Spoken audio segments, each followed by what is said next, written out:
अस्सलामु अलैकुम सामीन, मैं दुनिया हकीकत में आपको खुशामदीद कहता हूँ और आज आपको इस वीडियो में इंतहाई हैरान कुन मालूमात फराहम करूँगा जो कि मशहूर धातु यूरेनियम पर मुश्तमिल होगी। तो दोस्तों, इस मालूमात के लिए वीडियो को आखिर तक देखें और दोस्तों से भी शेयर करें और चैनल को सब्सक्राइब करना ना भूलें। अब आते हैं असल मौजू की तरफ। यूरेनियम बहुत सख्त, भारी और चांदी जैसी धात है जिसका एटमी नंबर 92 है।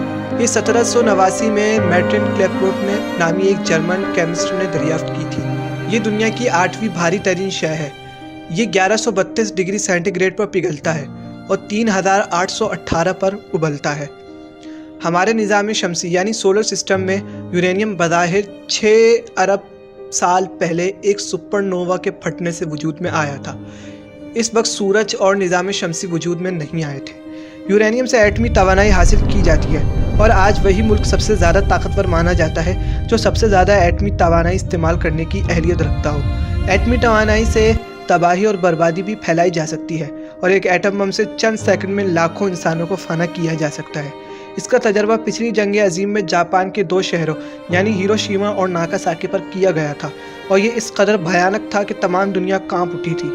एटमी तवानाई का दूसरा पहलू बहुत फ़ायदेमंद है। इससे बड़ी सस्ती बिजली पैदा की जा सकती है। बिजली की ज़रूरत रोज़ ब रोज़ बढ़ती जा रही है और इसे घरों में उजाला करने के अलावा बहुत सी मशीनों को चलाने के लिए इस्तेमाल किया जा रहा है। ईंधन के पुराने वसीले ख़त्म होते जा रहे हैं और वो दिन दूर नहीं जब कोयले और तेल का जिक्र सिर्फ कहानियों में मिलेगा।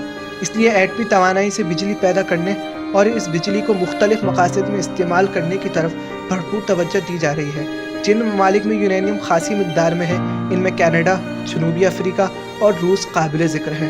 उम्मीद है आपको ये मालूमात पसंद आई होगी। मिलते हैं अगली वीडियो में, जब तक अल्लाह निगहबान।